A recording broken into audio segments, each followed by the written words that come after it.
ओम शांति। पहले पहले जब आप एकत्रित हुई थी मेडिटेशन हॉल में,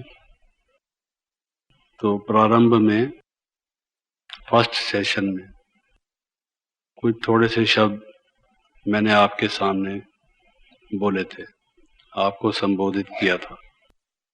तो मुझे कहा गया कि उसके विषय में कुछ और अधिक मैं कहूँ।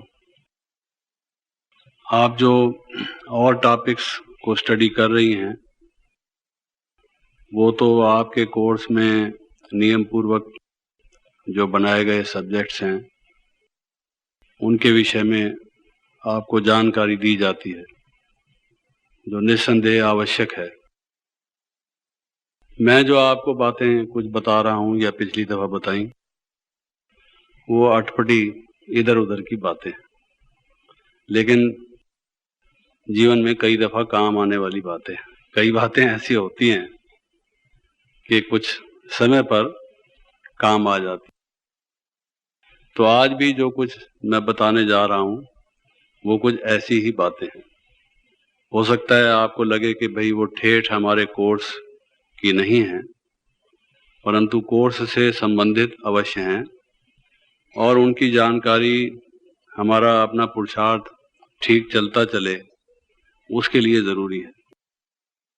एक व्यक्ति कोई बगीचा बनाता है, कोई खेती करता है, उसको मालूम है कि यहाँ जंगली जानवर भी घुस आ सकते हैं, इंसान भी आके खेती को खराब कर जा सकते, पक्षी भी आके चुग के पेड़ पौधों को नुकसान पहुंचा सकते। तो उसका इंतजाम भी साथ साथ वो करता है, चाहे वो बाड़ लगा दे, फेंसिंग लगा दे, लोहे की तार लगा दे अपने खेत के आसपास, कुछ ऐसे पौधे लगा दे जिससे कि एक बाउंड्री वॉल जैसी बन जाए। भले ईंटों की दीवार ना हो, लेकिन कुछ झाड़ियों जैसी शक्ल की कुछ ऐसी चीजें लगी हों जिससे कि जानवर ना घुस सके। तो सुरक्षा करनी पड़ती है। आपने देखा होगा खेतों में कई दफा एक लाठी सी लटकी होती है, एक कुर्ता सा लटका होता है, और उस पर एक लोटा काला करके ऊपर से वो भी पड़ा होता है। देखने में ऐसा लगता है कि कोई आदमी खड़ा है। पक्षी समझते हैं कि शायद ये खड़ा है चौकीदार। वो आने में थोड़ा संकोच करते हैं कि कहीं खाने के लालच में जाएं और जान ही ना चली जाए। तो हवा जिसको कहते हैं, तो खेत की सुरक्षा उससे हो जाती है। ऐसे ही कुछ सावधानियां हमें अपने जीवन में अपनानी पड़ती हैं। ज्ञान हमें लेना है, योग हमें अभ्यास करना है, धारणा हमने अपने जीवन में बढ़ानी है, सेवा भी हमने करनी है। और आपको याद होगा मैंने कहा था कि 5वां सब्जेक्ट है, याद है, सहयोग। तो हर एक सब्जेक्ट तो हमने पुरुषार्थ उसमें पूरी तरह से करना है, लेकिन उन सब्जेक्ट्स की साथ साथ सावधानियां जो हैं वो भी ख्याल में रखनी है। कोई बिल्डिंग बनाई जाती है, तो उस बिल्डिंग में अगर आग लग जाए, मल्टी स्टोरी बिल्डिंग हो, कई करोड़ रुपए की बनी हुई, तो आपने देखा होगा कुछ रेत की बाल्टियां लटकी रहती हैं, कुछ गैस के सिलेंडर लगे रहते हैं कि अगर कोई ऐसी नौबत आ जाए तो उसको बिल्डिंग को कैसे बचाया जाए, कैसे सुरक्षा की जाए।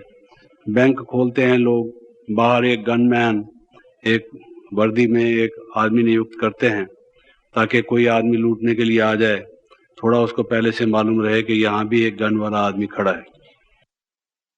तो हर एक व्यक्ति सुरक्षा की कोशिश करता है। घरों के दरवाजे बने हुए हैं ताकि चोर ना घुस आए, कोई जानवर ना घुस आए। सुरक्षा का साथ साथ ख्याल किया जाता है।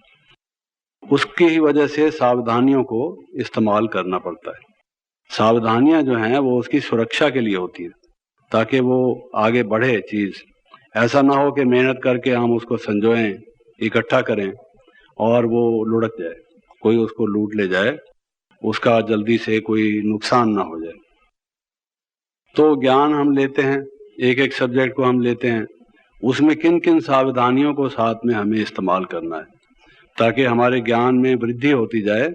और ऐसा ना हो कि एक तरफ से हम ज्ञान लें, जैसे कोई चीज हमारे पास बर्तन हो, गाय का दूध कोई ले रहा है, दूध को धोने वाला, और नीचे से बाल्टी में सुराख है, एक तरफ से दूध लेता जा रहा है, दूसरी तरफ से बहता जा रहा है, तो वो तो समझदार व्यक्ति का काम नहीं है। तो हम भी जो पुरुषार्थ करें उसमें हमें ये ध्यान देने की जरूरत है, ताकि साथ साथ उसमें हमारी कमाई में कोई हानि ना होती जाए। उसी को सामने रख के मैं आज के जो ये कुछ थोड़े से बोल हैं कनेक्टेड उसी से हैं। तो ज्ञान की जहाँ तक बात है, कुछ बातें जो मैं बताऊंगा वो प्रतिदिन करने की और कुछ बातों का ध्यान रखने की। अब सबसे पहली बात यह है कि कई दफ़ा हमारी सेंटर्स पर लाइफ बहुत बिजी हो जाती है, विशेष सेवा का मौका आ जाता है। दादी जी ने हमारे पास आना है तो सब लोग बिजी हो जाएंगे। शिवरात्रि का मौका है, जन्माष्टमी का उत्सव है, कोई हम आयोजन करने लगे हैं, मेला मनाने वाले हैं, प्रदर्शनी करते हैं, कुछ हमने सेंटर पर बड़ा प्रोग्राम रखा हुआ है, सब भाई बहनों का ब्रह्मा भोजन बनना है। ऐसे बहुत दफ़ा मौका आता है जिसमें कि हम काफ़ी बिजी हो जाते हैं। मुरली भी पढ़ेंगे नहीं पढ़ेंगे, सुनेंगे ज़्यादा ध्यान से नहीं सुनेंगे, और उस दिन जैसे ऐसा लगता होगा कि जैसे कोई बिना स्नान के हो। आप कितना भी कोई ठंडे इलाके में भी हों, जो ब्राह्मण हैं उनको ये अनुभव है कि जब तक स्नान नहीं करते हम, ऐसा लगता है कि हम तैयार नहीं हैं, कुछ अशुद्धि जैसी है, अखड़ता है। चाहे पसीना ना आया हो, वहाँ कोई डर्ट और डस्ट भी ना हो, मिट्टी भी ना हो, ऐसे इलाके में हम पहुंच गए हों जहाँ कोई अस्वच्छता की इतनी बात ना हो, फिर भी नहाए बिना चैन नहीं पड़ता। तो ये ज्ञान भी आत्मा का स्नान है, ये आत्मा का भोजन है। और बाबा ने ये हमें शिक्षा दी हुई है कि प्रतिदिन हमको मुरली सुननी है।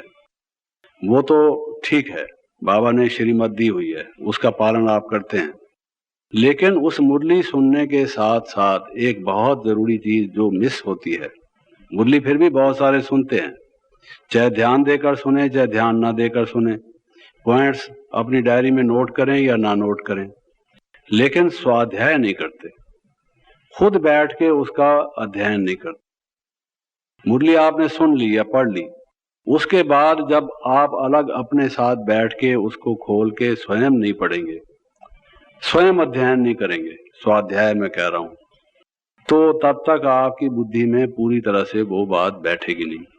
कोई एकांत शांत का स्थान ढूंढकर प्रतिदिन स्वाध्याय करना, मुरली की गहराई में जाना, कोई प्रवचन हमने सुना है तो उसकी गहराई में जाना, उसको अच्छी तरह से समझने की कोशिश करना, इसका क्या भाव है, क्या रहस्य है, क्या महत्व है, जीवन के साथ ये कैसे संलग्न है। जब तक हम उसको वो नहीं लेंगे तो ज्ञान का रस नहीं हमें आएगा, ज्ञान के मोती हमें नहीं मिलेंगे, ऊपरी ऊपरी ज्ञान होगा। जब हम किसी को सुनाएंगे ना उसको लगेगा, ना हमारे ज्ञान में वो ज्ञान जो है हमारे जीवन में वो कोई सुगंधि का रूप धारण करेगा, हमें कोई शक्ति प्रदान करेगा। वो तो जैसे एक तोता रटन हो गया या श्रवण मात्र हो गया, वो काफी नहीं है।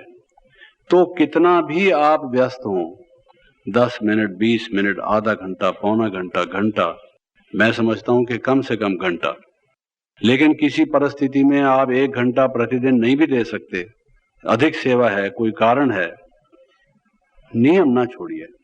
10 मिनट 15 मिनट अलग से बैठ के जो सुना है, इसका क्या भाव था, बाबा क्या कहना चाह रहे थे, हमें कैसे बनना चाहिए, इसकी गहराई क्या है, ये बात कितनी हमारे लिए जरूरी है, थोड़ा सा बैठ के उसका मनन कीजिए, चिंतन कीजिए, उसमें गोता लगाइए, उसकी गहराई में जाइए। ये जब तक नहीं करेंगे तो ज्ञान का ना तो अपनी लाइफ में एब्जॉर्प्शन होगा, यानी जैसे कोई खाना खा ले लेकिन उसको पचे नहीं।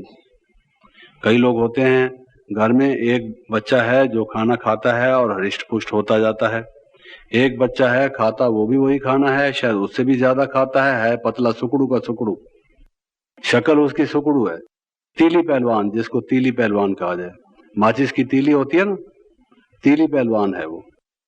तो बिल्कुल इसी तरह से तो माँ को चिंता होती है कि खाता पीता भी है, हम इस पर इतना खर्च भी करते हैं, इसको लगता नहीं, कोई नजर किसी लगी हुई है, क्या बात है।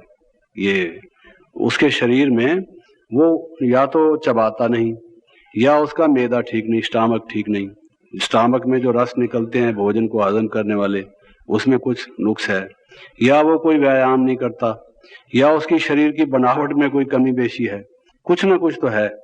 जो कोई किसी के शरीर में पेट में जलमें होती हैं वो खा जाती हैं, आपको मालूम होगा, लंबे लंबे वो होते हैं, किसी के पेट में कीड़े भी होते हैं, वो खा जाते हैं, उसको लगता कुछ नहीं, कीड़े ही खा जाते हैं। आपने खाना डाला पेट में, आपने समझा हमने खा लिया, और खाने वाले पहले से तैयार बैठे हुए हैं, जैसे ही आपने डाला उन्होंने समझा हमारा ब्रह्म भोजन आ गया, वो अपना शुरू कर देते, ऐसा होता है। तो जब तक हम उसका थोड़ा थोड़ा हंसते भी जाएं बीच में तो ठीक होगा। उनका हिसाब से कह रहा हूं, वो अपना समझते हैं, क्योंकि ब्रह्मा भोजन का महत्व बहुत है, उनके लिए उस भोजन का महत्व है, इसलिए। तो मनन करना, उसका स्वाध्याय करना, ये बहुत जरूरी है। कभी भी इसको मिस ना करें। एक दफा, दो दफा, तीन दफा अगर आपने मिस कर दिया तो मिस तो वैसे ही पहले ही आप हैं, कुमारी माना मिस, और दूसरा फिर ये मिस करेंगे तो मिस ही बने रहेंगे, हैं? इस बात में मिस्टर बन जाइए तो अच्छा है। उसका अध्ययन करना, स्वाध्याय करना, पूरा उसकी गहराई में आना, ये जरूरी है। Don't miss, you may be miss at other points of time, but so far as swadhyay is concern you must not be a miss. और वैसे आगे पीछे मिस बेशक बने रहो, स्वाध्याय के मामले में मिस मत बनना। समझ गए हमारी बात को कि नहीं? ये बात ख्याल रखना। दूसरी बात यह है, कई दफा कईयों को और चीजें पढ़ने में रुचि होती है, जो सांसारिक विद्या हैं उनके पढ़ने में रुचि होती है। अखबार पढ़ेंगे, जनरल नॉलेज की बुक्स पढ़ेंगे, कोई आध्यात्मिक विवेकानंद की किताब, स्वामी दयानंद की किताब, कोई श्रीमद् भागवत, कोई पुराण, कोई उपनिषद, कोई ऐसे पढ़ने की इच्छा होगी। तो एक बात का हमेशा हमारे मन में ख्याल रहे, पहले तो हमारा जीवन अब आध्यात्मिक जीवन है, और हम एक आध्यात्मिक मार्ग पर चलकर हमने ऊंची मंजिल बनाई हुई है। टाइम हमारे पास बहुत कम है, हमने अपने संस्कारों को बदलना है, योग की चरम सीमा पर हमने पहुंचना है, एकदम विधेय अवस्था को प्राप्त करना है, अव्यक्त अवस्था को प्राप्त करना है, जो खाला जी का घर नहीं, मासी जी का घर नहीं। मासी जी के घर में जब भी चले जाओ, प्यार से लड्डू पेड़ा कुछ ना कुछ खिला देगी, लेकिन दूसरे किसी के घर में जाओगे 10 क्वेश्चन करेंगे, बोलो कैसे आए, हम तो आज बिजी हैं। तो इसलिए मासी जी का घर कहते हैं इट इज वेरी इजी। तो ये कोई ऐसा इजी तो है, लेकिन ऐसा इजी नहीं है। ठीक तरह से चलते चलोगे, इन सावधानियों को बरतोगे, इस्तेमाल में लाओगे, तब तो इजी है, वरना इजी नहीं है। इसलिए ऐसे अगर अपना टाइम खराब कर दोगे, ऐसे तो रोचक बहुत चीजें हैं, चुटकुले हैं, कहानियां हैं, कथाएं हैं, बहुत सारे ऐसे प्रसंग हैं जो बड़े रोचक हैं, और ऐसा लगेगा कि ये कनेक्टेड भी हैं हमारे से, थोड़ा हमको भाषणों में इसमें उसमें मदद भी मिलेगी सुनाने में, और जो सुनने वाले हैं उनको भी इंटरेस्ट आएगा। मैंने ये अनुभव से देखा है, अपने अनुभव से भी, और जो दूसरे ज्ञान में भाई बहन चलते हैं, कि जो इसको पढ़ते हैं इस किस्म के, उसके कोई मना नहीं है, बाबा ने कोई मना नहीं की हुई, लेकिन ये एक प्रकार से मीठा जहर भी है। मैं आपको बताऊं, भोजन भी है, जहर भी है। हर एक के बस का नहीं है इसको हजम करना। जो दूसरों की बातें सुनते रहेंगे, हम पढ़ते रहेंगे, पढ़ते पढ़ते हमें इफेक्ट हो सकता है। ये हो सकता है कि उनकी जो लच्छेदार बातें हैं, बड़ी रोचक बातें हैं, हमारे मन को इतना भाने लगे, आकर्षित करने लगे कि मुरली में हमारा इंटरेस्ट नहीं है, उसको पढ़ने में हमारा इंटरेस्ट है। रात को सोते टाइम जरा निकालो वो किताब, थोड़ा सा पढ़ लो, तो पढ़ तो लो, लेकिन इतनी हिम्मत हर एक में नहीं है। हम आपको बताते हैं, बाबा ने हमें जो कार्य दिया लिखने पढ़ने का, या इंस्टीट्यूशन के तरफ से प्रतिनिधित्व करने का, लोगों के सामने कुछ कहने का, या ज्ञान को स्पष्ट करने का, तो कई दफा ऐसे चीजों की जरूरत पड़ती है जो हम पढ़ते हैं, मैं खुद भी पढ़ता हूं, लेकिन ये बाबा का दिया हुआ वरदान है। बाबा ने हमें ये स्वीकृति दी, हमारे सिर पर हाथ रख के हमें आशीर्वाद दिया, हम ये समझते हैं कि संभव है कि हम ठीक चलते चले, वरना वो धीरे धीरे हम अगर उससे अफेक्ट होते जाते तो आज मालूम नहीं क्या हालत होती। पढ़ते पढ़ते हो सकता है कि उसमें कोई बात हमें खींच ले जाती। तो इसलिए उसमें से सिलेक्शन होने की जरूरत है।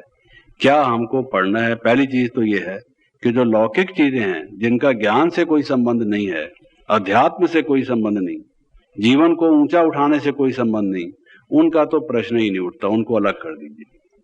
हमारे किसी कार्य के लिए हमें कोई इंफॉर्मेशन की जरूरत है, इंफॉर्मेशन अलग चीज है, लेकिन सिद्धांत की दृष्टि से, आइडियोलॉजी के पॉइंट ऑफ व्यू से, ज्ञान की दृष्टि से अगर आप बाहर की कोई चीजें देखते हैं तो ये सोच समझ के देखिए कि इतनी हिम्मत है, ऐसे वीर हो। बाबा हमारी जो सोने की बुद्धि बना रहे हैं उसको आप कायम रख सकोगे, या धीरे धीरे वो आपको जंग लगा देंगे? बाहर वाला जो है ज्ञान आपके बाबा के प्राप्त किए हुए ज्ञान को डाइल्यूट कर देंगे, जैसे मिक्स उसमें हो जाएगा। तो हम कईयों का देखते हैं, जब कोई बात सुनाते हैं, अधिक कथा कहानी सुनाएंगे, थोड़ा सा बाबा का ज्ञान सुनाएंगे। बाबा का जो स्वयं सर्वशक्तिमान परमात्मा का जो शक्तिशाली ज्ञान है, उसका जो इफेक्ट है, हमने क्या उसके महत्व को अभी तक नहीं समझा। बाबा की भाषा ही अलग प्रकार की है, बहुत अव्यक्त है और इतनी प्रभावशाली है, अगर देखा जाए तो उसका तो कोई मुकाबला ही नहीं। अगर हम उसको लच्छेदार और इस तरह से बनाने की कोशिश करेंगे, चटपटे मसाले जैसे डाल के मसाले वाला खाना खाए कोई, और खूब अच्छी सारी मिर्च डाल दे, नाक भी बहता रहे, शू शू भी करता रहे और मसाला डाल के खाता भी रहे, ऐसे होते हैं कई लोग और खाते भी रहते, ऐसा करता रहे। आपको अनुभव ही है कि उनके बहनों को हमने देखा है, विशेष मजा आता है, खास करके जब कोई ऐसी चीज भल्ले पकौड़ी बनी हो, कोई वो क्या कहते हैं, वो जो मुरमुरे का बना होता है उसको खाते हैं, खूब अच्छी सारी इमली डालेंगे, मिर्च, बेलपूरी वगैरह, देखा, याद है इनको सब चीजें। हम तो खाते नहीं, हमको भूल जाता है, लेकिन इनको हैं, कल रात को खाई थी, काफी सारा मसाला था। इमली तो होगी, इमली के बिना कैसे होगा? नहीं खाई तो आप पास हो गए, और सबने पता नहीं क्या किया होगा, मालूम नहीं। खैर, कहने का भाव यह है कि उस तरह का अगर हम कोशिश करेंगे तो बाबा के ज्ञान में मिक्सचर हम करते जाएंगे, अपनी भी शक्ति हमारी कम होगी, और जो हम शिव शक्ति हैं, बाबा का ठेठ ज्ञान हम सुनाएं, वो इन्फॉर्मेशन हमें थोड़ी सी हो, उसमें मैं कहता हूं मना नहीं है, लेकिन अपनी कैपेसिटी को, अपनी तौफीक को, अपनी समर्थ को देख लो। अगर उधर खिंचाव हो रहा है, रुचि हो रही है, पढ़ने का बार बार मन कर रहा है और उससे अपने को असर हो रहा है, please stop then and there, उसको रोक दो। और जो भी आप पढ़ते हो वो बिना ज्ञान से कनेक्टेड फालतू चीजों को, तो मैं ये समझता हूं कि हमें अपनी अवस्था बनाने के लिए जितना टाइम चाहिए, उस टाइम में से अगर आप ये टाइम लगाते जाओगे उसमें, तो हानि ही होगी। 21 जन्म का जो पद हमको प्राप्त, पूरा वर्षा प्राप्त करना है, वो हम कर नहीं पाएंगे। ज्ञान के रत्नों को लेने की बजाय फिर कंकर पत्थर हम इकट्ठे करना शुरू कर देंगे। इसलिए कईयों को कॉपी करने की ये कोशिश मत करो। आपकी पवित्रता, आपकी निर्मलता, आपकी दिव्यता, आपकी रूहानियत और बाबा के जो बोल आप बोलते हैं, वो आपकी परम शक्ति है, वो आपका ओज है। वो लोगों पर जब जाएगा, बिजली की तरह से उनको करंट लगेगा, और उससे जो आपकी सेवा होगी वो किसी और चीज से सेवा नहीं होगी। ये बाहर की चीजें थोड़ा टाइम भले लगेंगी कि भाई ये इनको बोलने की कला आती है, लेकिन जब वो देखेंगे कि ठोस चीज जो सॉलिड हमें चाहिए वो ये है जो बाबा ने दी है, तो आप देखेंगे असली जो काम आने वाली चीज है वो ये है। इसलिए ज्ञान के अध्ययन में और ज्ञान के पठन पाठन में, शिक्षा देने में इत्यादि में इस बात की कोशिश कीजिए। ये मैं नहीं कह रहा, फिर से समझिए कि बिल्कुल आप पढ़िए ही नहीं, लेकिन इस चीज की सावधानी को सामने रखते हुए, अपनी कैपेसिटी को ध्यान में रखते हुए कीजिए। तीसरी बात यह है कि जिस सेंटर पे आपने ज्ञान लिया, जिन बहनों ने आपको ज्ञान दिया, हो सकता है कि वो बहनें वहीं रहीं और आप जीवन में प्रगति कर गए। आपने ज्ञान, योग, धारणा, साधना इत्यादि के बल से उनसे आगे निकल गए, बड़े बन गए, लोग समझने लगे कि भाई आप विशेष हैं, और वो जहां थे वहीं रहे। कोई भी ऐसा कारण हो सकता है, लेकिन मैं ऐसा समझता हूं, मेरी ऐसी मान्यता है, उनके प्रति हमारी श्रद्धा भावना, उनके प्रति हमारा सम्मान जिस केंद्र से हमारा जन्म हुआ, जिन बहनों ने हमें पहले काका काकांगा ज्ञान का पढ़ाया, उनके प्रति कभी भी हमारी दुर्भाव या अपमानजनक या हम अपने को ऊंचा समझ के और उनके प्रति हमारी ऐसी भावनाओं, ये क्या होते हैं, हम तो क्या हैं और ये क्या है।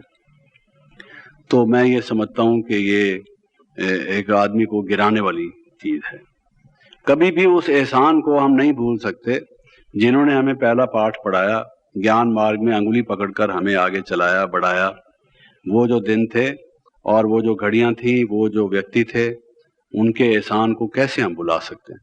जो इस टाइप का व्यक्ति है कि एहसान फरामोश है, जिसने उसका उपकार किया, कल्याण करने का निमित्त बना, करने वाला तो बाबा ही है, लेकिन जो उसके निमित्त बना, उसके प्रति ही अगर उसकी ऐसी श्रद्धा भावना नहीं है, मैंने ऐसा देखा है कि उनको जो स्टूडेंट्स मिलते हैं आगे चल के, वो स्टूडेंट्स भी उनके साथ वैसा ही करते हैं। एक दिन ऐसा आता है कि उनके अपने स्टूडेंट्स भी उनको वैसा ही मजा चखाते हैं। एक बात तो ये, क्योंकि ये तो संसार ऐसा है कि जैसे को तैसा, जैसा करोगे वैसा पाओगे, वो बात तो अलग रही, लेकिन उनमें ज्ञान का पूरा निखार हो, उसकी पूरी सुगंधी हो, वो नहीं होगी। ये उनके रुकावट का कारण बनेगी। तो ये बात ख्याल में रखने की है।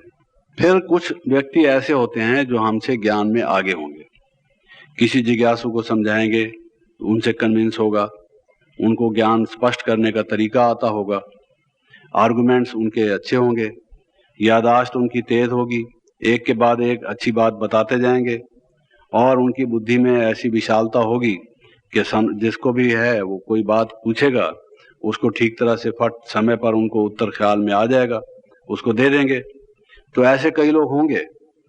तो उससे अगर हम ईर्ष्या करने लगे और हम उनसे ईर्ष्या के परिणाम स्वरूप अगर एक सेंटर पर हम रहते हैं, तो ईर्ष्या का फल ये होगा कि हमारा व्यवहार उनसे बदल जाएगा, आपस में अनबन होगी। मूल कारण उसका ईर्ष्या होगा। दूसरा भी कहेगा क्यों, क्या बात है, ऐसे क्यों बात करती हो, मैंने कुछ किया है क्या? हम कहेंगे हाँ हाँ जाओ जाओ, हमने सब देखा है, तुम हो ही ऐसी, तुम्हारे साथ ऐसे ही होना चाहिए। क्यों होना चाहिए?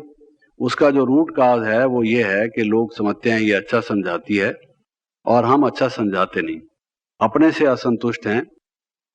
वो खसियानी बिल्ली खंबा नोचे वाली बात है। आपने सुना होगा, एक बिल्ली नाराज थी, उसको दूध मिला नहीं पीने को, और घर वाले बच्चे ने डंडा और मार दिया, तो नाराज हो गई कि क्या घर है, इतनी मुद्दत से यहाँ रह रही हूँ, दूध भी नहीं देते और डंडा भी साथ में मारते हैं, आज पता नहीं क्या बात है। तो और तो कुछ कर नहीं पाई, मालिक को और बच्चे के ऊपर तो हमला कर नहीं सकी। तो वहां एक खंबा था, वो अपने नाखूनों से खंबे को ही नोचने लगी। तो इसलिए कहावत मशहूर है कि खसियानी बिल्ली खंबा नोचे, और कोई ना मिले तो उसको ही आन ले, जो भी सामने आए। तो ईर्ष्या के वश जो जला भुना हुआ व्यक्ति होगा, अंदर से मन में सड़ रहा होगा, जिसको बुरा लगा होगा, है अपने से असंतुष्ट, समझेगा कुछ और व्यवहार दूसरों से खराब करेगा। तो जो ज्ञान में आगे है, उससे प्रेरणा लो कि क्या कारण है जो ये समझा पाते हैं, बल्कि उससे पूछो कि मुझे भी बताओ, आप कैसे समझाती हो, क्या आर्गुमेंट देती हो। तो जो अपने से ज्ञान में आगे है, उससे प्रेरणा लो, ईर्ष्या मत करो। अगर ईर्ष्या करोगे, जो ज्ञान है वो भी भूलता जाएगा। जब समझाओगे तो वो जला हुआ व्यक्ति क्या ठीक तरह से बोलेगा, उसके बोलने में और ही उसकी मेमोरी को, ईर्ष्या तो अग्नि के समान है, वो ज्ञान के घास को और ही आग लगा के जला देगा, कुछ बाकी रहेगा ही नहीं। उसकी बजाय खुश हो कि ये बहन, इसको क्या बाबा ने वरदान दिया है मालूम नहीं, कुछ इसका पूर्व जन्म का किया हुआ कर्म है, या बाबा ने अभी वरदान दिया है, या इसका पुरुषार्थ है, अच्छी बात है, इसमें खूबी है, कैसे है उसे समझने सीखने की कोशिश करो। जहां जो गुण है उसको अप्रिशिएट करो, तो उससे प्रेरणा लो, ईर्ष्या मत। अगर वो ईर्ष्या करोगे, अपनी भी गिरावट होगी, व्यवहार खराब होगा और सब लोग कंप्लेंट करेंगे। नतीजा ये होगा, एक दिन उस सेंटर को छोड़ना पड़ेगा, बदनाम होकर निकलोगे, दूसरे सेंटर पर भेजे जाओगे, और वो पूछेंगे क्यों वहां एडजस्ट नहीं कर सकी कि यहाँ भेजा है। तो वो कहेंगे भाई देखो ये है तो ठीक, लेकिन इसमें ईर्ष्या का संस्कार बहुत है। तो जहां जाएगी वो ईर्ष्या का संस्कार का सर्टिफिकेट साथ लेके जाएगी। फिर तीसरे सेंटर पर भी उसकी वही कंप्लेंट होगी, पहले मैट्रिक पास थी ईर्ष्या में, अब बीए पास हो जाएगी। ईर्ष्या का सर्टिफिकेट उसका बढ़ता जाएगा, BA, BCom, LLB सब करती जाएगी ईर्ष्या में, तो क्या फायदा हुआ उसका। तो उसको समाप्त करके प्रेरणा लेनी चाहिए। फिर आप देखेंगे कई दफा विज्ञान में, साइंस में कई बातें ऐसी आएंगी जो जिज्ञासु सेंटर पर आते हैं या अखबारों में बातें निकलती हैं, रेडियो पर आते हैं, कई लोग सुनते हैं, पढ़ते हैं, वो आके बताएंगे बहन जी फलां इतना बड़ा साइंटिस्ट है या इतना बड़ा हिस्टोरियन है, इतिहासकार है या इतना बड़ा विद्वान है, उसने आज ये बात कही तो मुझे तो जच गई, देखिए उसने ये तर्क दिया, ये युक्ति बताई, ये आर्गुमेंट दिया, ये है ना ठीक। तो हमें लगेगा ये बात तो कुछ ठीक लग रही है, तो वो बाबा की बताई हुई बात से विरोधी बात होगी, लगेगी ऐसे कि ये व्यक्ति जो बात कह रहा है बात तो ठीक है, हमारे पास इसका कोई उत्तर नहीं, इसका जो आर्गुमेंट है वो बेटर है, हमारे पास कोई ऐसा नहीं जवाब है जो हम इसको दे सकें। तो ये जो ज्ञान हम लेते हैं ये खत्म हो जाएगा। डाउट जो संशय है ये भी एक संशय का रूप है, जो ये संशय है ये ज्ञान को समाप्त कर दे। ज्ञान का महाशत्रु जो है वो डाउट है, बिल्कुल उसको खत्म करने वाला जो एक उसका दुश्मन महाशत्रु वो संशय है। संशय आत्मा विनिश्यति, उसका नाश हो जाता है। क्यों? बुद्धि का नाश हो जाता है, सद्बुद्धि का, दिव्य बुद्धि का। बुद्धि का नाश हो गया तो व्यक्ति का नाश हो ही गया, क्योंकि वो अपनी कुबुद्धि से गलत काम करता है और नाश की तरफ खींचा हुआ जाता है, जैसे गले में रस्सी डाल के कोई खींच रहा उसको विनाश की तरफ। जिसकी जैसे मृत्यु आती है वो काल उसको उधर खींच के ले जाता है, उसको पता भी नहीं लगता है। ऐसा ही नाश उसका संशय वाले का हाल होता है। हमेशा ये रखो कि ये व्यक्ति कहता है तो इसकी जितनी नॉलेज है उसके हिसाब से कह रहा है, कल को ये बात बदल सकती है जो वो कह रहा है, बाबा की बात नहीं बदल सकती, बाबा की बात ठीक है। हमने अपने इस जीवन में जो लगभग 40-45 वर्ष का अनुभव है ये बहुत देखा है। विज्ञान वालों ने तब से लेकर अब तक कितने आविष्कार किए, कितनी बातें बताई, और वो बहुत सी बातें ऐसी भी हुआ करती थी जो बाबा की बताई हुई बात के शायद मेल न खाती हूँ। और वो तो बड़े बड़े साइंटिस्ट हैं, नोबेल प्राइज जिनको मिला हुआ है, विश्व में जिनकी बहुत बड़ी प्रतिष्ठा है, लोग आके कहेंगे कि नहीं जी ऐसी बात है, और थोड़े दिनों के बाद देखेंगे कि दूसरे वैज्ञानिक ने उसकी बात को गलत बताकर एक नया सिद्धांत बताया। तो अपने मन में ये रखो कि बाबा की बात गलत नहीं हो सकती, ये मनुष्य है, वो भगवान है, वो त्रिकालदर्शी है, ज्ञान का सागर है। ये एक विद्या को जहां तक हो सका है पढ़ चुका है, लेकिन मनुष्य फिर भी गलती कर सकता है, भगवान गलती से अतीत है। तो ये अपने जीवन में हमेशा ये बनाए रखना इस बात को कि जो हमें ज्ञान मिल रहा है वो शाश्वत है, सत्य है, नित्य है, सार्वभौम है, वो गलत नहीं हो सकता। ज्ञान में निश्चय, सिर्फ ज्ञान नहीं, ज्ञान का निश्चय। मम्मा की बात पिछले दिन हम कह रहे थे, जब मम्मा के दिन की बात थी तो उसमें मम्मा कई दफा जब मुरली चलाती थी तो कहती थी एक है ज्ञान, एक है ज्ञान का भी ज्ञान, ज्ञान का भी ज्ञान। ज्ञान का ज्ञान क्या मतलब, फिर उस पर मम्मा स्पष्ट करती थी। लंबी बात है लेकिन अभी के प्रसंग में जो संबंधित है वो मैं कहना चाहता हूं कि ज्ञान सत्य कौन सा होता है, असत्य कौन सा होता है, सत्य ज्ञान के क्या लक्षण हैं, उसकी पहचान, ये ज्ञान का भी ज्ञान है। ये कैसे समझे हम कि ये बात ठीक है कि ये बात ठीक है। दोनों व्यक्ति कहते हैं मैं आपको सही बात बताता हूं, तो कौन व्यक्ति सही बात बता रहा है आप जांचेंगे कैसे? जब तक आप में ज्ञान का ज्ञान नहीं होगा तो ज्ञान भी पूरी तरह से ले नहीं सकेंगे। तो वो उसको मम्मा कहती थी ज्ञान का भी ज्ञान। तो उसमें भी जो लंबी जो मैंने कहा बात है उसमें से सार विशेष अभी आज के प्रसंग में ये है कि बाबा सत्य है, गॉड इज ट्रुथ, परमात्मा सत्य है। लोग सब यही कहते हैं असतोमा सद्गमय, हे प्रभु हमें असत से सत्य की ओर ले जाओ। बड़े बड़े साधु संत महात्मा यही कह रहे हैं, और जो जितनी भी कोई सत्य की बात साइंस वगैरह वाले बताते भी हैं, that is not the ultimate truth, वो परम सत्य नहीं है, कोई फाइनल उन्होंने कह दिया हो ऐसा नहीं है। अगर आप विज्ञान का इतिहास पढ़ें, साइंस की जो हिस्ट्री है उसमें आप देखेंगे कि साइंस वाले जो बाद में आते रहे हैं वो पिछले साइंटिस्ट के विचारों में संशोधन करते आए, परिवर्तन करते आए, परिवर्धन करते आए। वो एक ही बात पर स्थिर नहीं रहे। सारा उनका इतिहास ही ये बताता है कि अस्थिरता है उसमें। एक परमात्मा ही है जिसका ज्ञान इदम इत्थम, जिसको कहा जाए ये ऐसा ही है, दूसरी तरह से हो ही नहीं सकता, कोई सिद्ध करके दिखा दे। क्यों? क्योंकि वो तीनों कालों, तीनों लोगों को जानता है, जो कि मनुष्य की सामर्थ्य से बाहर है, इसलिए उसका ज्ञान सत्य है। ये निश्चय अगर आपका डोल गया और तो समझिए कि सारी बिल्डिंग में जैसे अर्थक्वेक आने से कोई बिल्डिंग में दरारें आ जाएं, उसकी दीवारों में, उसके गर्डर्स में, छत में, और सारी बिल्डिंग ऐसी हो, लोग कहें कि अब ये रहने लायक नहीं है, ऐसी हालत हो जाएगी। संशय ऐसी चीज है। तो जब एक दफा आपने पहचान लिया ये कौन ज्ञान दे रहा है, ये तो समझ गए कि नहीं समझ गए कौन ज्ञान दे रहा है, समर्पित होने की इच्छा है आप में और उसके प्रति ये भावना ली हुई है कि हम उसके जो मैसेज है संसार को देंगे, तो वो कौन है ये तो अच्छी तरह से समझ लिया ना। तो उसमें वो कहते हैं बदल जाए दुनिया ना बदलेंगे हम, लोग कुछ भी कहते रहे, ऐसे नहीं कि हम बदलेंगे नहीं, अपने संस्कारों को चेंज नहीं करेंगे, ये भाव नहीं, लेकिन ये जो हमारा निश्चय है ये अटल अडोल रहेगा। इस विषय में आपकी विजय है, निश्चय आत्मा विजयति, कभी भी डाउट ना हो। है जी, डायनासोर वो फिर पूछना, ये प्रश्न अलग चीज है, संशय अलग चीज है। मेरे ख्याल में दोनों में अंतर तो आपको होगा पता, प्रश्न किसको कहते हैं, संशय किसको कहते हैं। प्रश्न है एक हमारी उत्सुकता, क्यूरियोसिटी का चिन्ह, हम जानना चाहते हैं। प्रश्न से ही बहुत से जो ज्ञान है उसका विकास हुआ है, उद्गम हुआ है। जो मनुष्य के मन में प्रश्न उठता है उसकी खोज करता है, उसके परिणाम स्वरूप ही होता है।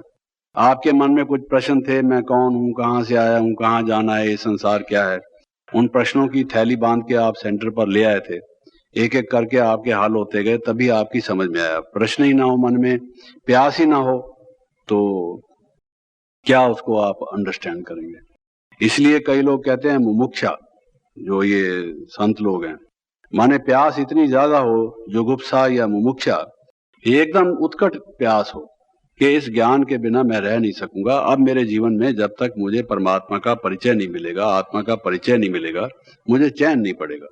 जैसे वो उसकी बात बताते हैं कि भाई कौन सा पक्षी जो पानी जाता है, चातक जिसको कहते हैं, चातरक हम बोलते हैं, चातरक नहीं, वास्तव में चातक होता है। तो वो जो चातक है उसकी जब हम चातक नहीं होंगे तो ज्ञान नहीं लेंगे। उसमें प्रश्न की बात अलग है, प्रश्नों की अलग अलग श्रेणियां हैं, फालतू प्रश्न भी कोई करता है, क्वेश्चन फॉर क्वेश्चन से, व्यर्थ के प्रश्न, वो अलग बात है। वो तो किसी की हैबिट होती है ऐसे ही कुछ ना कुछ निकालना, बाल की खाल, फिर खाल निकाल के फिर उसका बाल, बाल की फिर खाल, उसका तो कोई फायदा नहीं, that is waste of time. लेकिन जो वर्दी प्रश्न है, ठीक प्रश्न है, वो तो करने में कोई हार्ज नहीं। संशय अलग चीज है। संशय को ये मनुष्य निर्णय कर लेता है कुछ टाइम के लिए ही सही चाहे कि ये गलत है और फलां चीज ठीक है। प्रश्न में ये होता है कि मेरे में जानने की इच्छा है कि इसमें क्या खूबी है, इसमें क्या खूबी, तो ये प्रश्न और उसमें फर्क है। आपको मालूम होगा कि संशय की जो जननी है वो शंका है, और शंका आपको मालूम है, लघु शंका और दीर्घ शंका, ये पता है सबको। जो हम यूरिनल में जाते हैं वो लघु शंका, जो हम टॉयलेट में जाते हैं वो दीर्घ शंका। तो शंका जो है वो तो अशुद्ध चीज है। अगर मनुष्य में शंका पैदा हो गई मन में, तो मन खराब हो गया। तो जिस उसके शंका के बाद तो स्नान करना पड़ता है, बाथरूम में कपड़े भी चेंज करने पड़ते हैं। तो ये जिसको शंका पैदा हो गई, संशय पैदा हो गया, दैट इज डेंजरस। फिर उसमें जो ज्ञान हम लेते हैं उसको हमेशा ये देखिए कि ज्ञान का कनेक्शन हमारे चरित्र से है। ये सारा ज्ञान क्यों दिया जाता है? ये जैसे बिल्डिंग बनी, तो बिल्डिंग बनाते टाइम जब छत बनती है तो छत के नीचे आपने देखा होगा बल्लियां और तख्ते लगाए जाते हैं, ताकि जब तक ये पक्की हो जाए, सेट हो जाए, गिर ना जाए। ये आम भाषा में उसको अडावत कहते हैं, इंग्लिश में उसको स्कैफोल्डिंग कहते हैं, यानी जो उसके नीचे एक थामने के लिए उसको एक स्ट्रक्चर, एक ढांचा जैसा बनाया जाता है। जब वो बन जाती है तो उसको हटा दिया जाता है। क्योंकि अगर उसको ही बांधे रखेंगे तो हम कैसे बैठेंगे? मकान हमने अपने लिए बनाया है, कोई उसके लिए तो नहीं बनाया है। अगर वो बंधा रहेगा तो हमारा ही सिर टूटेगा, हम उधर से गुजरेंगे तो हटा दिया जाता है। That is only for some time, जब तक वो सेट हो जाए। तो मम्मा ऐसे बताया करती कि जो ज्ञान है वो एक अडावत है। जब हमारी स्थिति बन जाती है, हम पवित्र बन जाते हैं, देवता बन जाते हैं, फिर इस ज्ञान की जरूरत नहीं होती। सतयुग में ज्ञान की जरूरत नहीं है। ज्ञान की जरूरत तब तक है जब तक आपकी स्थिति विशेष जो है वो देवताओं के समान या अव्यक्त स्थिति फरिश्तों के समान बन जाती है। तो ज्ञान का पर्पज ही ये है, उद्देश्य ही ये है, लक्ष्य ही ये है। उसके बिना ज्ञान जो है वो पर्पजलेस है, फ्रूटलेस है, कोई उसका लक्ष्यहीन है। तो ये सोचकर जो भी ज्ञान आप सुनते हैं, बाबा की मुरली में जो भी बात आज आपने सुनी, इसका हमारी लाइफ से क्या कनेक्शन है। ये नहीं कि knowledge is only for knowledge sake. जैसे कई लोग कहते हैं art is for art sake. भाई एक कई लोगों में होती है बुद्धि की विलासिता, यानी नॉलेज इकट्ठा करने की। एक एमए भी पास कर लें, इंग्लिश में भी, इकोनॉमिक्स में भी, हिस्ट्री में भी, फलां में भी, फलां में भी 6-6, 8-8 डिग्री एमए की लोगों ने ली हुई होती है, लेकिन डीप नॉलेज होती नहीं। उनको कोई एक एप्लीकेशन लिख दो, एप्लीकेशन भी लिखना जानते नहीं, तो क्या फायदा हुआ उसका? तो कोई उसको स्टोर नहीं करना। गधे के ऊपर बहुत सारी किताबें लदी हुई हों, गधे को क्या पता, उसके लिए तो बोझ है, वो समझेगा कब ये उतारे मेरे उससे। तो दिमाग में अगर हम इतनी सारी इंफॉर्मेशन लोड कर दें, वो तो हार्ट अटैक हो जाएगा, क्या फायदा होगा? इतना भारी होगा, उसका टेम्परेचर भी अप रहेगा, ब्लड प्रेशर भी अप रहेगा, लोगों से बात करते हुए भी झगड़ा करेगा, क्योंकि उसके दिमाग में तो गर्मी पैदा करेगा ऐसा लदा हुआ ज्ञान जो एब्जॉर्ब नहीं होगा। तो नॉलेज भी जो है, नॉलेज हमारे चरित्र बनाने के लिए है। Knowledge is for enlightenment, knowledge is for virtue. Knowledge जो है वो हमारे में दिव्य गुणों के विकास के लिए है। तो कोई भी आप ज्ञान की बात सुनते हैं, बाबा की जितनी भी बातें हैं वो ज्ञान के लिए परम आवश्यक हैं। वो ज्ञान जो है, ज्ञान की बातें हमारे चरित्र के लिए, हमारी धारणा के लिए, हमारी स्थिति का निर्माण करने के लिए, कैरेक्टर बिल्डिंग के लिए, कैरेक्टर की बिल्डिंग बनाने के लिए वो परम आवश्यक हैं। आप एक भी बात मुरली में से कभी मुझे पॉइंट आउट करके बता दें कि जगदीश भाई ये बात जो है इसका तो हमारे देवता बनने के साथ या चरित्र के साथ, पवित्रता के साथ कोई कनेक्शन नहीं, ये तो ऐसे ही है। ऐसा नहीं, फिर हमने समझा नहीं उसको। उसका हर एक अक्षर, हर एक उसका पैराग्राफ, हर एक उसका फ्रेज जो है, वाक्यांश और वाक्य, महावाक्य जो भी है, वो हमारे स्थिति को अच्छा बनाने के लिए। इसलिए जब कभी आप मुरली सुनते हैं, कोई बात पढ़ते हैं, स्वाध्याय करते हैं, तो ये सोचिए कि इससे मेरी स्थिति और आगे कैसे बढ़े, ये उसमें बल कैसे लाए, मेरे पुरुषार्थ को तीव्र कैसे करे, मंजिल तक ले जाने में मुझे सहायक कैसे बने। ज्ञान तो एक नाव के समान है जो मेरी यात्रा पर मुझे ले चले। ये नाव का काम कैसे करे? ये रतन है, ये मुझे रतनों का काम जो प्रकाश देना या एक अमूल्य निधि के तौर से होना, वो कैसे हो? ये नॉलेज इज फॉर कैरेक्टर। मैंने बताया था पिछले दिन भी कि लोगों ने ज्ञान की अलग अलग परिभाषाएं की हैं, लेकिन नॉलेज इज वर्चू, इसको ही विजडम कहते हैं। जब ज्ञान से मनुष्य में बुद्धि उसकी ऐसी बन जाए कि वो गुणों का स्वरूप हो जाए, उसी को रितम भरा बुद्धि, सदज्ञान, विवेक ज्ञान, जिसको विवेक, सद विवेक कहते हैं, वो उसको कहा जाए, जिसको इंग्लिश में हम विजडम कहते हैं।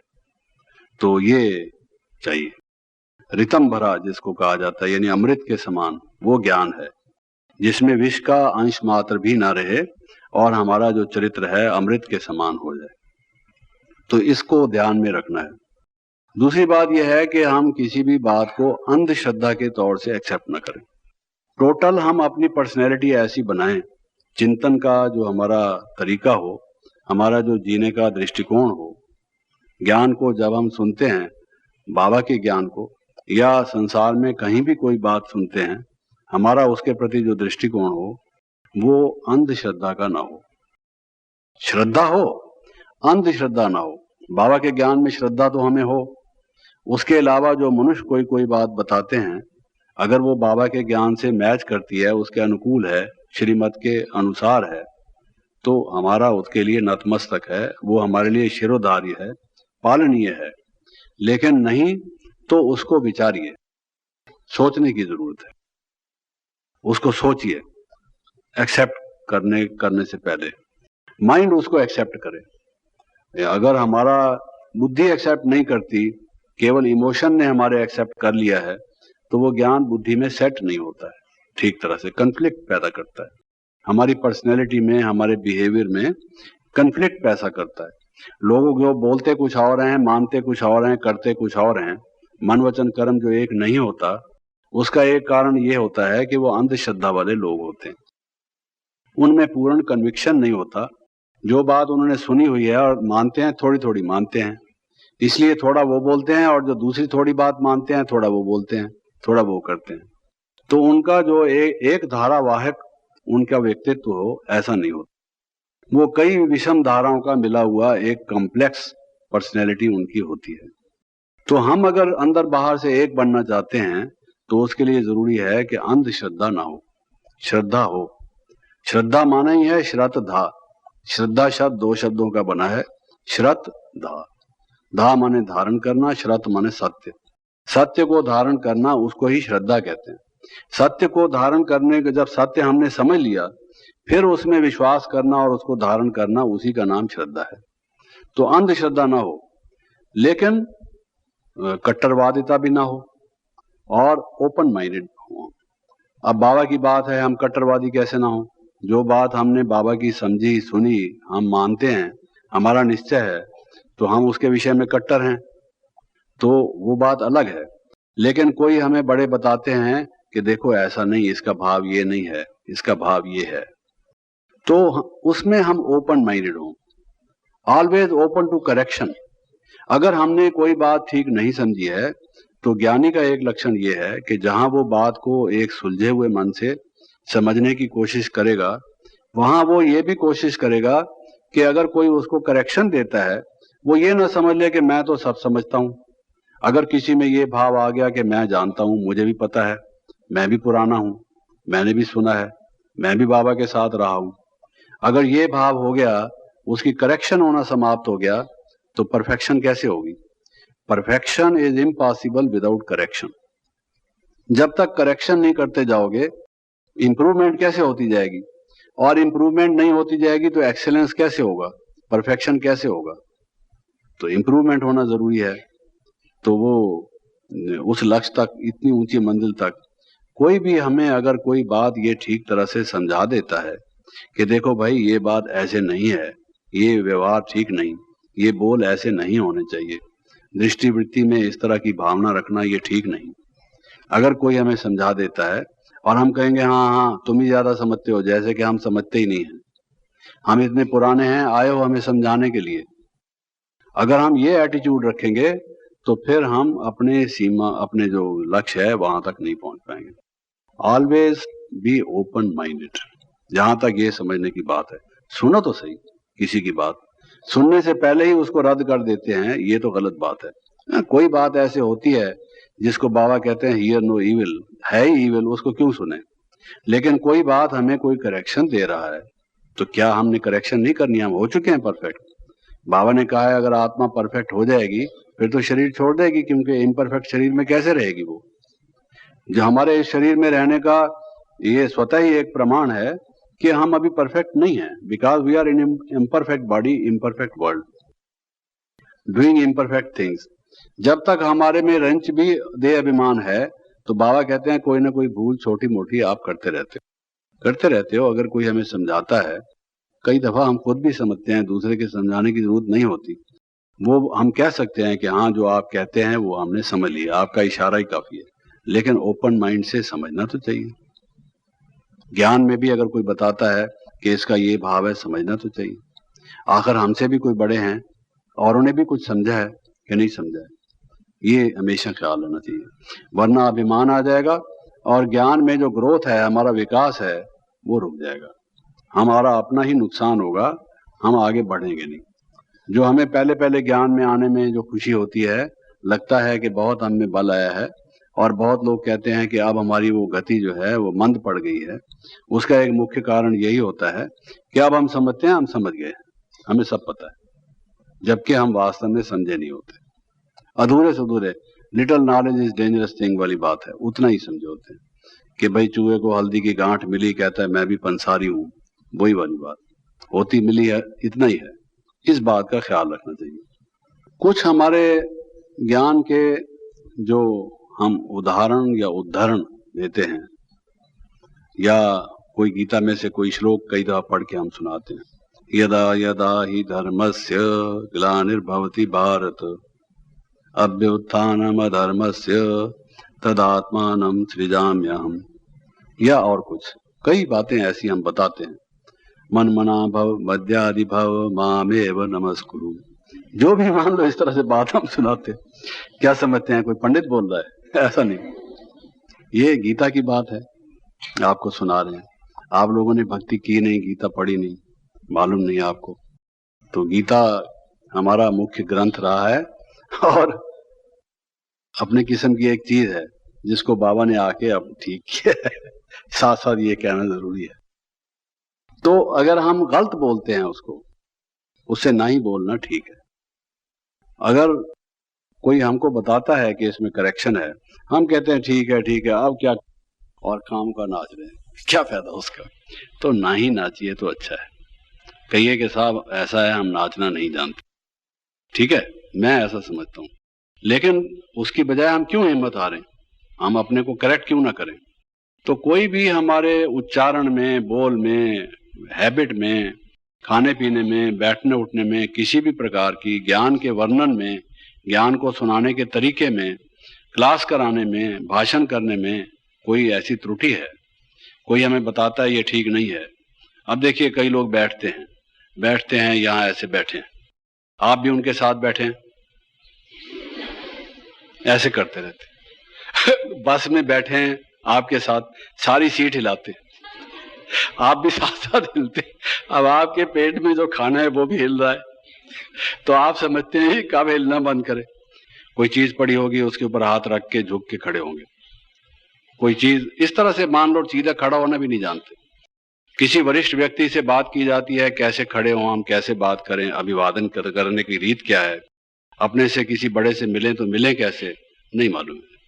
अगर उनको कुछ बताओ भी सही, कहेंगे ये तो फंसी आदमी है, खामखा ऐसे बात को बढ़ाते हैं। इसमें क्या फर्क रखा है? These are important things in life.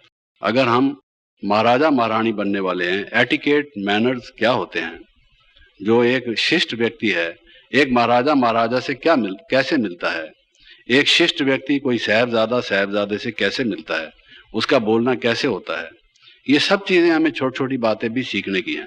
क्योंकि हम बहुत बिगड़ चुके हैं, हमारा खाना पीना उठना बैठना सब परवर्टेड हो चुका है, बिगड़ चुका है। अब उसको ठीक करने के लिए अगर हमें कोई राय देता है तो हमें ओपन माइंडेड होना चाहिए, उसको ये माइंड नहीं करना चाहिए कि ये तो ऐसे ही बताते हैं। अब कई लोग बैठे होंगे, दांत के ऊपर दांत दबा के करते रहेंगे, कई नाक को खोदते रहेंगे, अलग अलग हैबिट्स हैं, कई अंगुली मुंह में चबाते रहेंगे। आपको मालूम है कई किस्म की हैबिट्स हैं। देखिए दादी जी कैसे बैठती हैं, बड़ी बहनें कैसे बैठती हैं, सीखिए। लाइफ में सीखने को बहुत कुछ है। तो कहने का भाव यह है, we must be open to correction. There are so many things which we have to learn.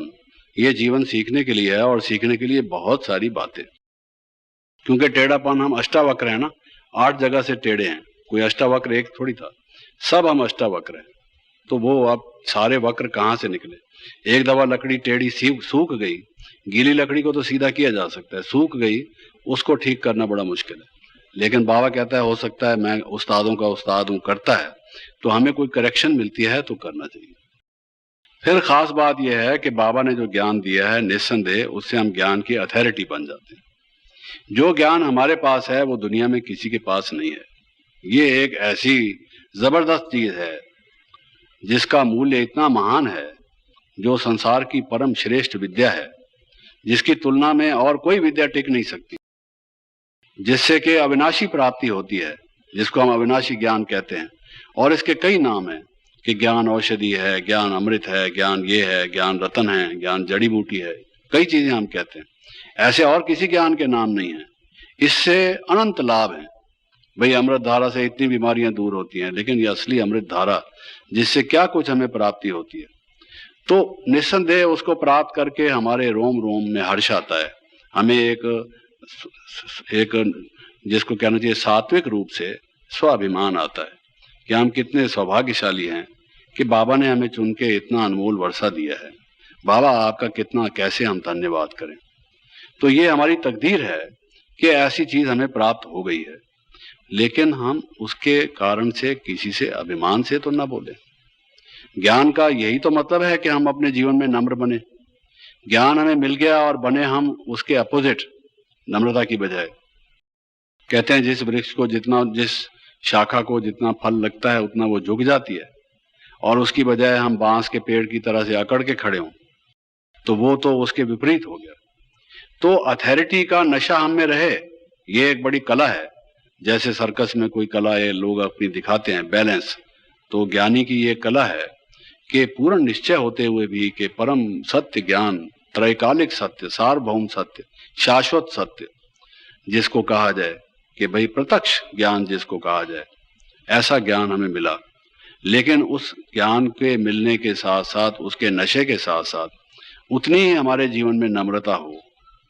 ऐसे कई लोग हमने संसार में देखे हैं, अज्ञानता में भी पड़े हुए लोगों को हमने देखा है कि इतने उनके पास धन है, इतनी उनकी बड़ी पोजीशन है, लेकिन वो इतनी सज्जनता से मिलते हैं, ऐसा सद्व्यवहार करते हैं, इतना झुक के चलते हैं कि आपको आश्चर्य होगा।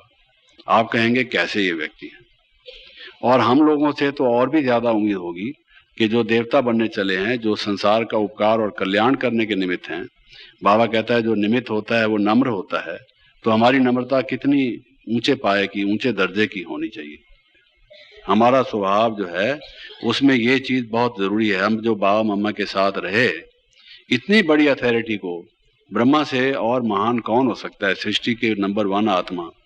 हमको तो यही एक स्वभाव में आती है बात, भाव में, कि बाबा के साथ जो हमें रहने का संपर्क मिला, मिलने का संपर्क करने का जो एक मौका मिला, और कोई उपलब्धि हुई हो या ना हुई हो, केवल एक वही उपलब्धि जिसके बारे में सब शास्त्रों में वर्णन है, ब्रह्मा के बारे में, एडम के बारे में, आदिनाथ के बारे में। उस मधुर मूर्ति को हमने देखा, इन नेत्रों ने उनको निहारा, उनके दर्शन किए। लोग मूर्ति के दर्शन करने जाते हैं, एक इंसान की बनी हुई मूर्ति की, लेकिन जो भगवान को रिफ्लेक्ट करने वाली स्वयं साक्षात मूर्ति है, उसका स्पर्श हमें मिला, उसका दर्शन हमें मिला, उसके साथ रहने का मौका हमें मिला, उनको हमने देखा, जिसका मूल्य कोई कभी चुका ही नहीं सकता।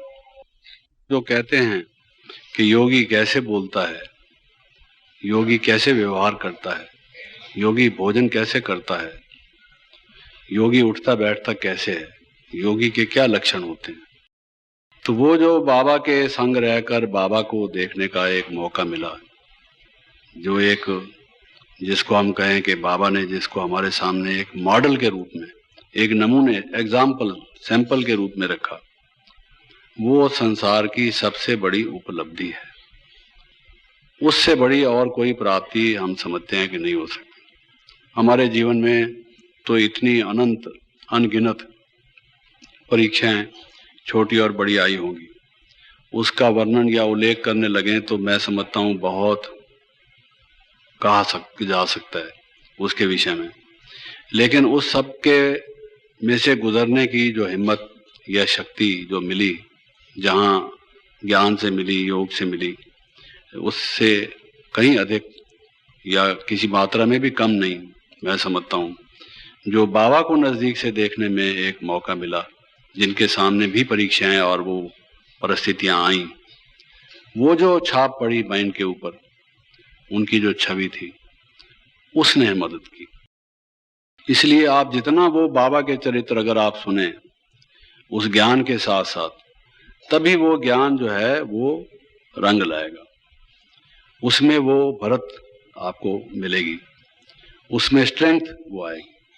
क्योंकि ज्ञान में कोई आदर्श हम आपके सामने उपस्थित कर दें, ऐसा होना चाहिए, ऐसा होना चाहिए, लेकिन किसने ऐसा किस परिस्थिति में होके दिखाया है, उसकी बात हमें बताइए।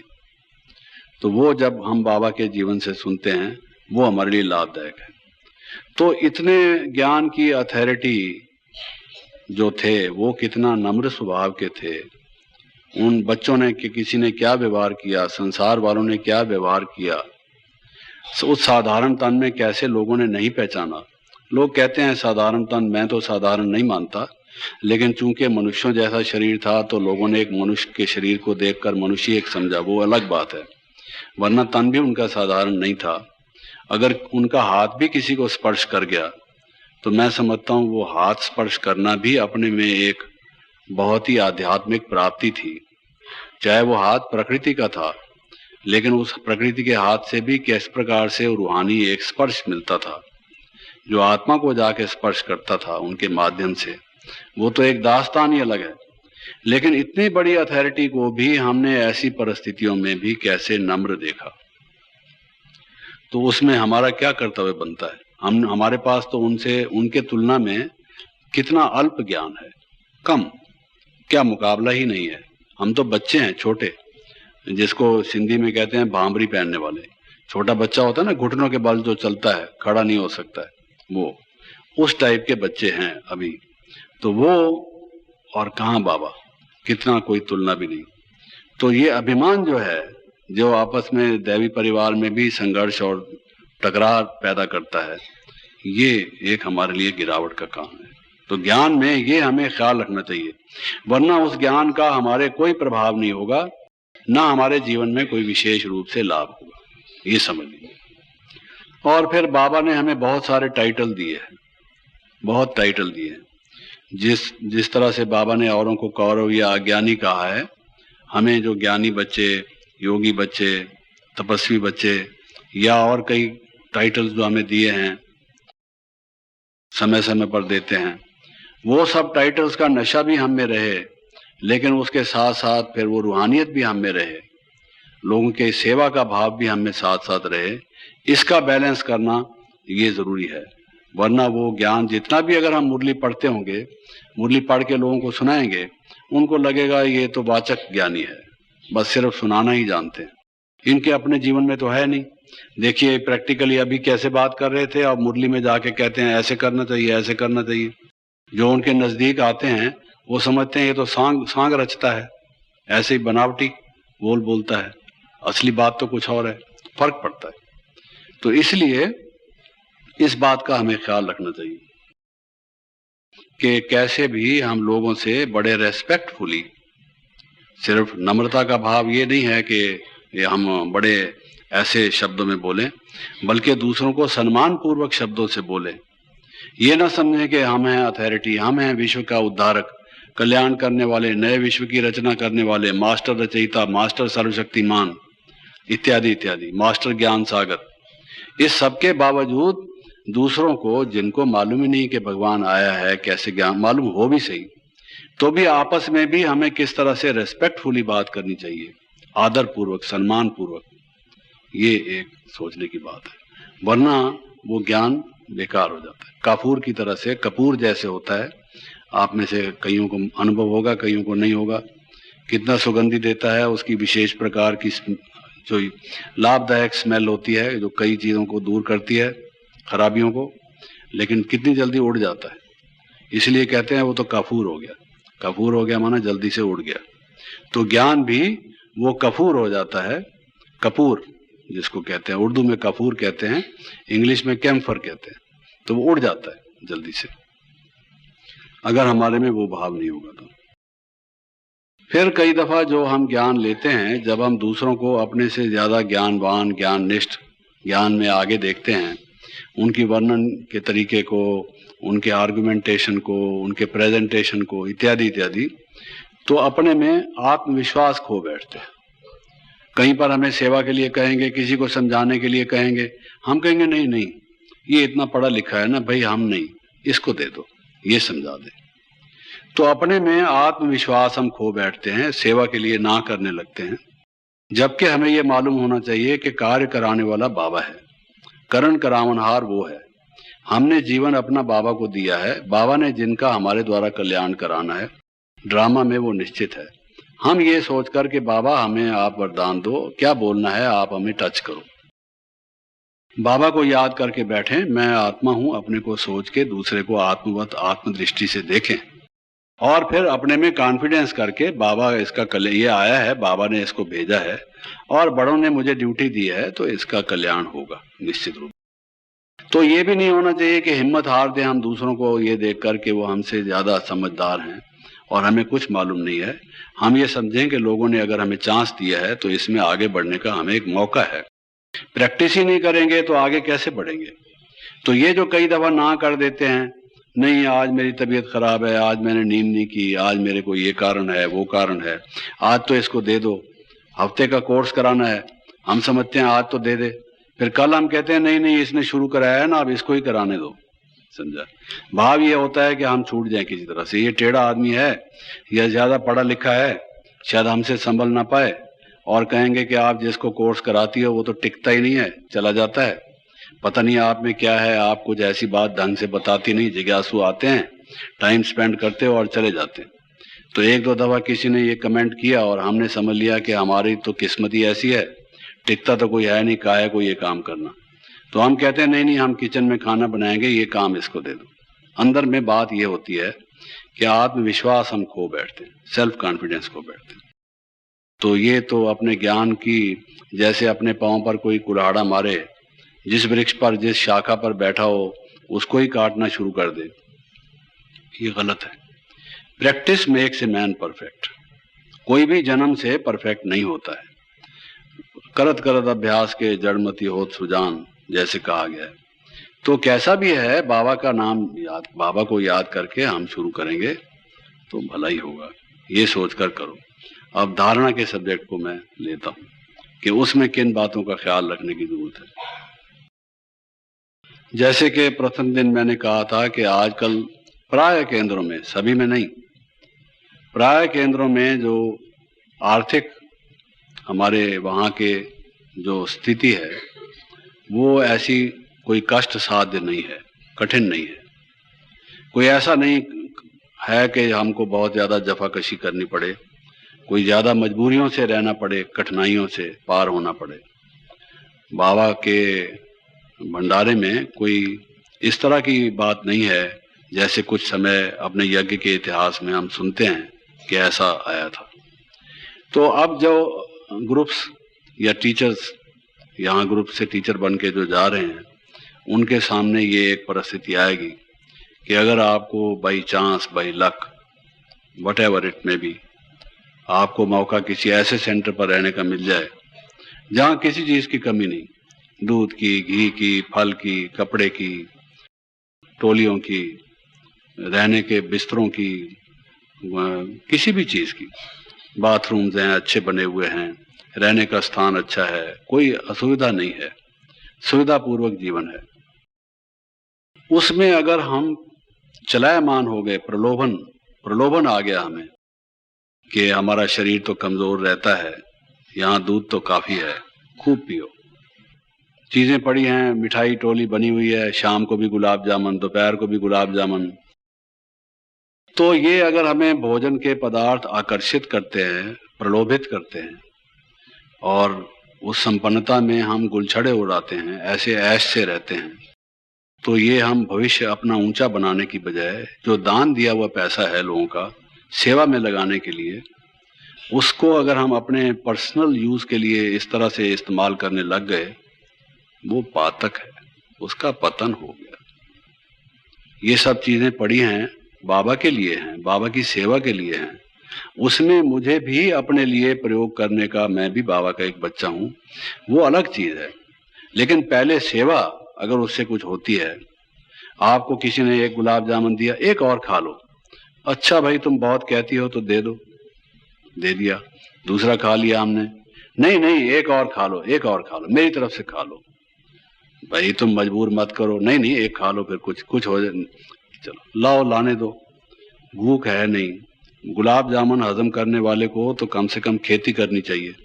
गुलाब जामुन किसी डॉक्टर से पूछ के देखिए, इतना सारा उसमें चाशनी भरी हुई, घी में डूबा हुआ और खालिस दूध का बना हुआ, चाहे पाउडर का चाहे किसी चीज का, ऐसी ठेठ कड़ी चीज उसको हजम करना, उसके लिए तो जो उठक बैठक डंड पेलता हो वो आदमी गुलाब जामुन खाए। कोई व्यक्ति सारा दिन बैठने वाला, पालती मारकर मांत बनकर बैठने वाला, वो अगर 3-3 4-4 गुलाब जामुन खा लेगा, अभी तो नहीं, थोड़े दिन के बाद उसकी क्या हालत होगी आप सोचिए। उसके पेट का तो ईस्ट वेस्ट नॉर्थ साउथ कुछ भी पता नहीं लगेगा, ये हालत उसकी हो जाएगी।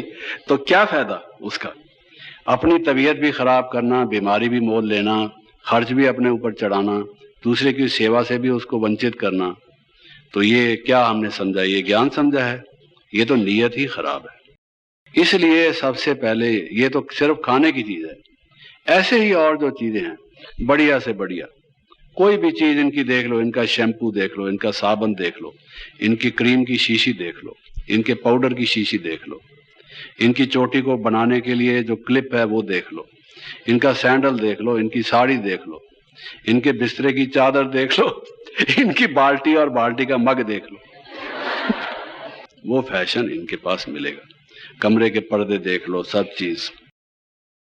तो ये जो एक वृत्ति है सादगी को छोड़कर ये सोचना पैसे खर्च अधिक से अधिक करना, चीज सुंदर हो इसमें कोई हर्ज की बात नहीं, उसकी यूटिलिटी हो, कोई हमने ऐसा ही पाउडर लगाना है जिससे स्किन की डिजीज हो जाए, ऐसा भाव नहीं है।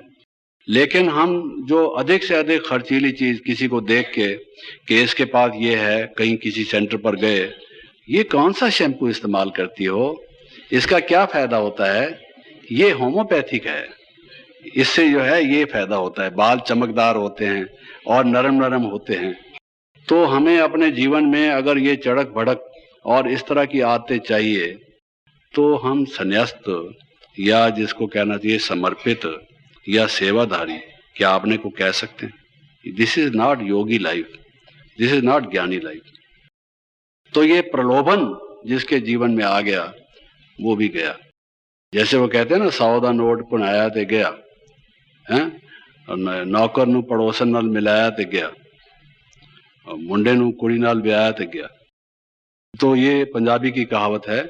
ऐसे ही जिसमें प्रलोभन आया तो वो भी गया, जिसमें ये प्रलोभन आ गया उसकी जो नीयत खराब हो गई वो ज्यादा दिन टिकेगा नहीं।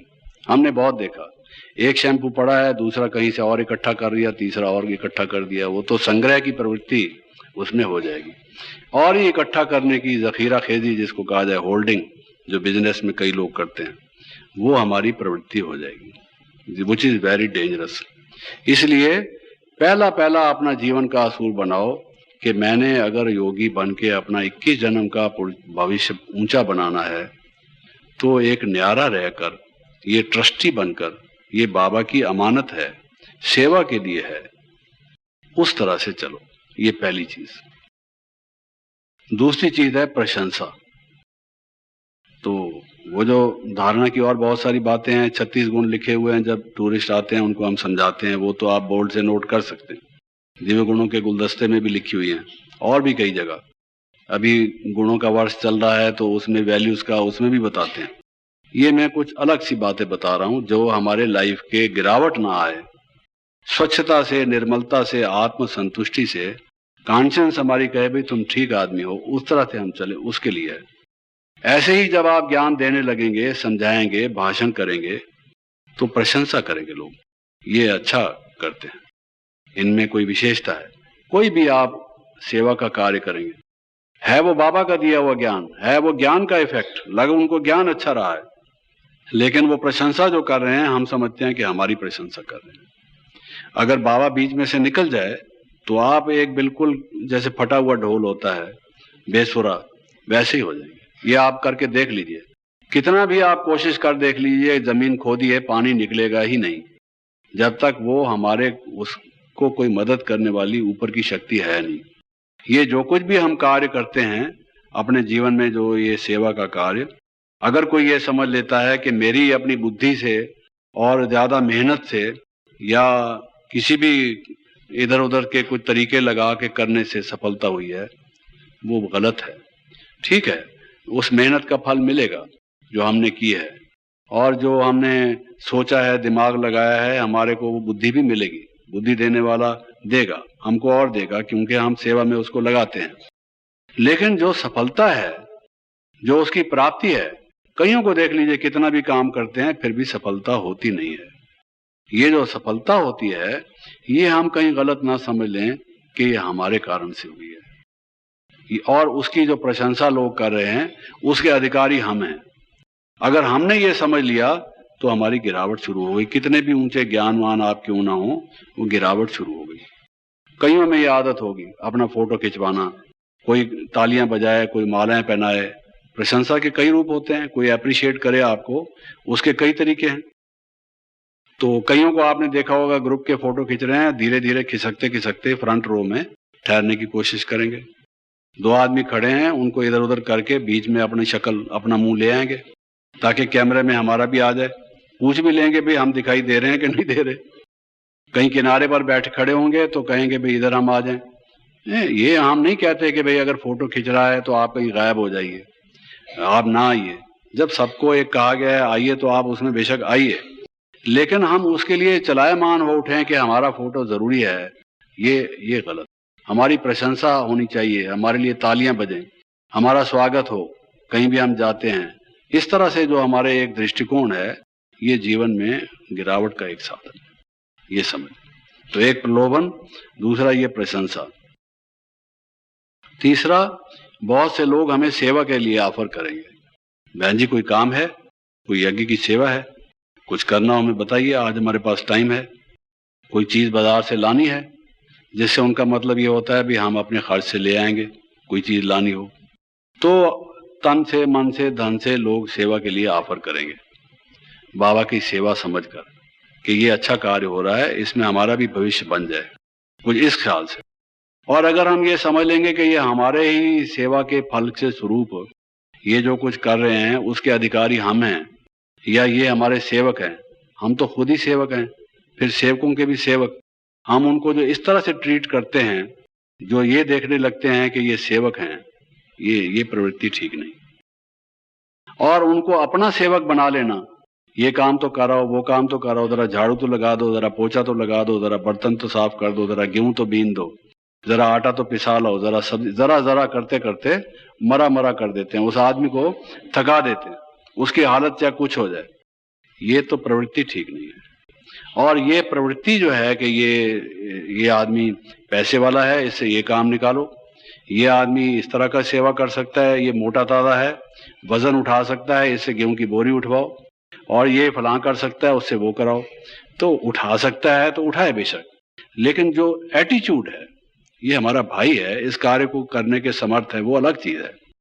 लेकिन जो हम किसी को नचोड़ने की कोशिश करते हैं, जितना भी नचोड़ सकें, ये this is very bad, this is exploitation.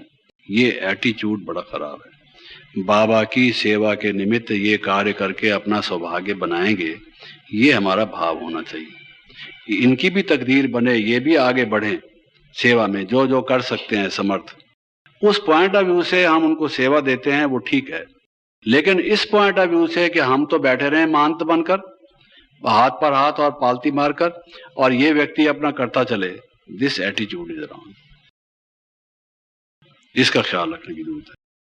फिर एक बात यह है कि कई दफा हम ये देखते हैं, बड़े बड़े भी क्रोध करते हैं। अरे बड़े बड़े भी ऐसे रहते हैं, लालची हैं, कारें रख रखी हैं, आदमी आगे पीछे घूम रहे हैं, सब तरह के तोहफे मिलते हैं, क्या चीज की कमी है, खूब प्रशंसा होती है, और उसके बावजूद भी इस तरह से बात करते हैं। उनका बिहेवियर देख लीजिए, ऐसा ही है। कोई भी व्यक्ति नाराज हो जाता है, क्रोध करता है, तो हम कहते हैं ये तो बड़ों बड़ों में भी है। तो बड़ों बड़ों में है तो उसका भाव यह है कि हम में भी तो थोड़ा, छोटे हैं तो थोड़ा तो होना ही चाहिए। अगर उनके पास 500 रुपए हैं तो 100 रुपए तो हमारे पास भी होने चाहिए। अगर वो 5 किलो क्रोध करते हैं, 1 किलो हमने भी कर लिया, तो क्या हर्ज है? यही मतलब है आपका। ये एटीट्यूड कि बड़े ऐसे करते हैं, उनकी पीठ के पीछे खड़े होकर हम उनकी ओट लेकर अगर हम ये अपने को भी जस्टिफाई करें अपनी खराबी होने की, बड़ा वो है जो बड़ा बनता है, महान बनता है। आप महान बनेंगे, गुणों की दृष्टि से आप बड़े होंगे। बाबा कहता है कोई सेवा के क्षेत्र में बड़ा हो सकता है क्योंकि चिरकाल से उसने सेवा की है, करता आ रहा है, वो अलग बड़ापन है। महानता में, पवित्रता में, गुणों में आप महान बन सकते हैं। जो उठे सो अर्जन, आप धनुष बाण उठा के इन काम शत्रु क्रोध शत्रु को मारो, आप अर्जुन हैं, आप ही अर्जुन बन जाओ। तो ये कहना कि बड़े बड़े ही ऐसे हैं तो हमको क्यों कहते हो, पहले उनको तो रोको। इसको 40 साल आए हुए हमने देखा है क्रोध करते हुए, उसको कुछ नहीं कहते, और हम नन्हे मुन्ने छोटे बेचारे हमको कहते हैं क्रोध करते हो, ठीक तरह से बोला करो शांतिपूर्वक, उनको क्यों नहीं बोलते। तो हम जो ये रैशनलाइज करते हैं, जस्टिफाई करते हैं गलत बात को अपने नुकसान के लिए, हमने आपको बताया ज्ञान होना चाहिए हमारी धारणा को बढ़ाने के लिए, ये हम कुबुद्धि का प्रयोग कर रहे हैं, सद्बुद्धि का नहीं। अपने नॉलेज को उल्टा करके अपसाइड डाउन यूज कर रहे हैं उसको, ये गलत तरीका है। बड़ा कोई गलती करता है, भूल करता है, हमको भी करना ही चाहिए। ये कोई मैथमेटिक्स का फार्मूला नहीं है, if A is equal to B, B is equal to C, ये तो गलत, ये कोई इक्वेशन बनती है, बताइए हमको कैसे बनती है, इट्स नॉट पॉसिबल, ये ख्याल रखना चाहिए। और कुछ कहते हैं पुराने पुराने ही ऐसे करते हैं, कुछ बड़े बड़े कुछ पुराने पुराने, इतने साल हो गए, इतने पुराने हैं, फिर भी इस तरह से करते हैं। तो पुराने हैं या बड़े हैं, अगर वो इतने वर्षों में भी कुछ नहीं कर पाए, फेल ही होते चले आए हैं, तो आप भी फेल होते रहो, अच्छा मुबारक हो फिर, ठीक है।